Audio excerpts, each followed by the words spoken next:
welcome back to We Hue Home. So today we are making over this laundry closet that I've been staring at in absolute hatred for months and months, almost a year now.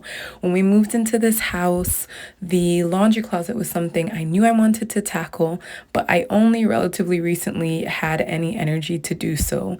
Whoever had the house before us had really, I think, tried to make it cute in there, maybe unsuccessfully. We had all of this like kind of old, weird yellow peel and stick tile that was kind of half falling off the walls, and then the top half of the wall was this kind of faux grass cloth type blue wallpaper, and I absolutely hated it. I hated the peel and stick tiles. I thought it was a good effort, but I did not like them. And as you can see here, I was almost done peeling them off on the right side of the closet at this point. So this was pretty messy, pretty sticky, but I knew that I wanted the space to function better and to really work for our family. It's really tiny. Like, you will see me become a human pretzel to try and get at the sides of the washer and dryer in order to make over the closet, but it was absolutely necessary and absolutely worth it. But again, it's just a really tiny space. So at this point, I had pulled off everything except for the blue wallpaper. I left the peel and stick tile that was behind the washing machine because, one, I was actually doing laundry and did not want to risk any kind of leak, and two, these machines are just way too heavy for me to like move and get behind them fully. So at this point, we had an almost clean slate with the bare walls, pretty much bare, the blue wallpaper, and then just this kind of dark gray slate looking tile that we inherited.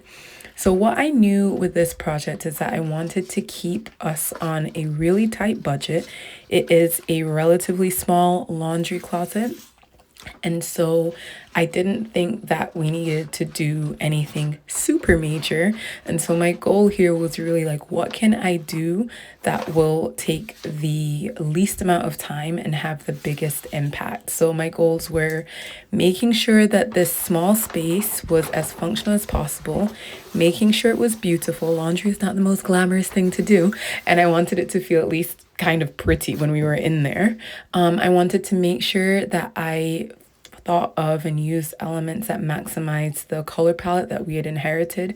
And most importantly, I wanted to minimize spending. So I had actually used the same wallpaper to make over our powder room last year.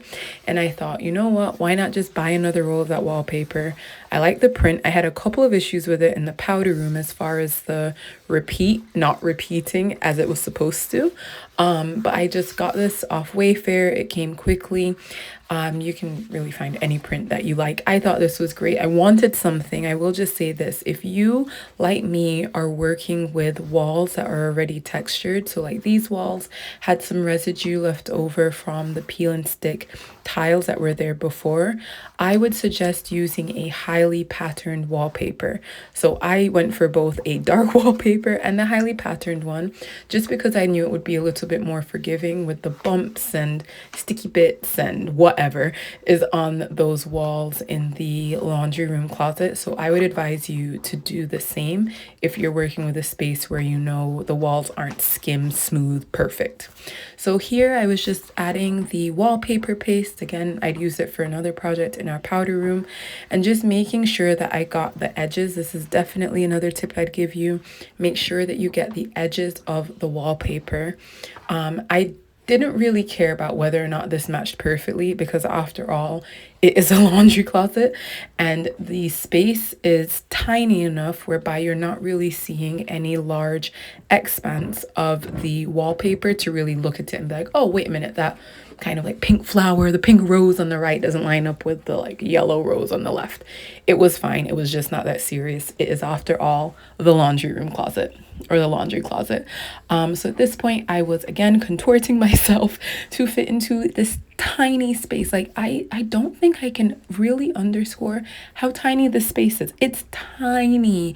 And so I was sucking in my stomach and trying to make myself fit. And it was really difficult, but I eventually did it.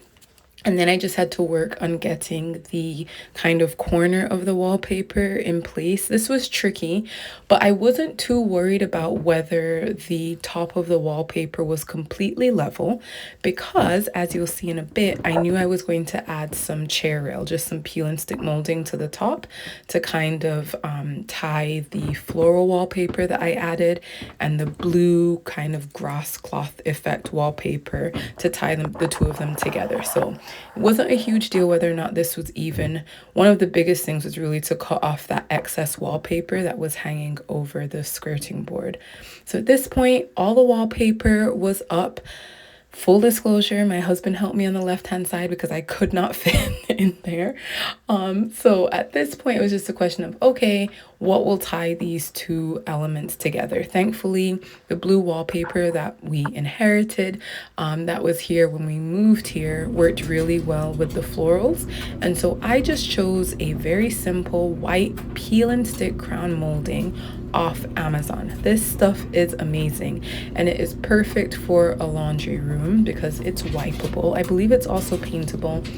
At first I was like, oh, maybe I'll paint this, and I decided not to because it was just too much effort, honestly, and this was supposed to be quick and easy, and it was feeling less easy and less quick by the second. So I decided to just go ahead and pop it up on the walls without worrying about painting it, and I think it turned out really well. So one thing to know about this peel and stick molding is be very careful when you're taking the backing off the adhesive. A couple of times I was like pulling off the actual adhesive when I was trying to pull off the red backing. So just be careful there. It's really, really simple to cut it. I just used an X-Acto knife that we had and sliced it where I needed to once I'd kind of measured out how much I would need. And then I used the level just to make sure it was straight, and then just used my hand. I thought I was really going to need to add some Gorilla Glue or some hard as nails, just some additional adhesive, but I haven't needed to, and this has been up for about a month now. Nothing has drooped, sagged, nothing like that at all. So I went ahead and did the same thing on the other side, and one thing I will say is that it does get a little bit tricky with this molding in terms of the corners where they meet. So I had one piece of molding like on the right and one piece of molding at the back, and then to join those two pieces of molding I just added some caulking. Really, really simple. I would also recommend keeping it white for that reason. It just makes the caulking a bit easier. So at this point, I was just figuring out how best to style the space and what I could store here. I bought this rolling slim storage cart from TJ Maxx or Home Goods a few months ago. I believe it was about $25, which honestly I thought was kind of expensive for plastic, but I needed something that was slim and that would fit into this space, and this did the trick. So I just found baskets I had around the house, like this basket I'm putting all of our washcloths in. I just rolled them pretty small and put them in there so we could access them really easily without even having to pull out the storage cart.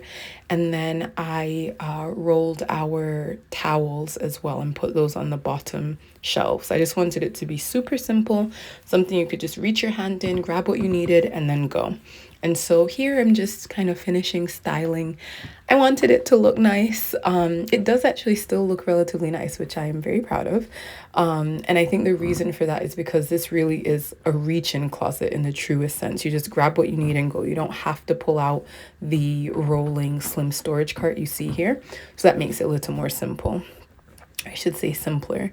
And then on the top shelf, I just decided to use that space for all of our detergents and also some extra hand soap because our bathroom is next door. We're always running out of hand soap. Helps to have it right there. Now for that, you will have to pull out the cart, but you know, we don't need to refill the soap on any regular basis. And the cart has wheels, so it's very simple to just pull it out. Plus the floor is tiled. So super simple, pull it out, push it back in when you don't need it. So I added some storage for hand towels as well. Here I'm just rolling up these hand towels. If you're looking for good hand towels, let me put you on to TJ Maxx and Home Goods, specifically their Casatex towels. So at this point it was time for a little razzle dazzle, and I've had this print for a few months now and wasn't entirely sure what to do with it. It's been in a few places in our home.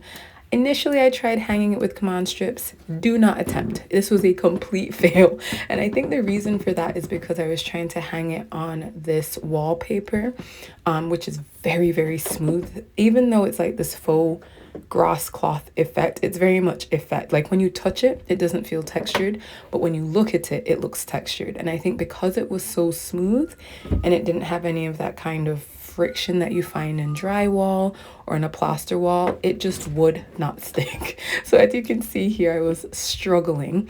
And in the end, I decided, you know what, let me just go back to my trusty clear thumbtacks, and they worked perfectly fine. Obviously, if your piece is a bit heavier, consider using something more heavy duty. But for me, the piece is super light. It just has plexiglass in the front, so that worked well. And I added another very light print on the left-hand side as well. One thing I didn't want was to see everything in the laundry closet all the time, so I just used a tension rod and some curtains that I had and hung those here in front of the laundry room closet. And I pushed them over to the side so that they wouldn't get caught in the bathroom door as well when we go in and out of there. And this is what I wanted. This is what, you know, we got what we wanted, right? And I was so happy because it was a very easy in the most part, apart from the whole contorting myself to get in there, but very easy makeover. At this point, I'm doing my happy dance because it was finally done and I got what I wanted, which was for the space to be a lot more functional. As you can see on the left, we had wasted space before and it was just straight up ugly, and now it's not, which was the goal.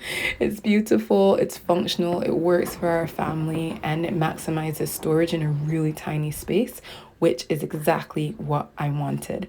So make sure to subscribe for more videos like this one. Have a great day and thanks so much for watching.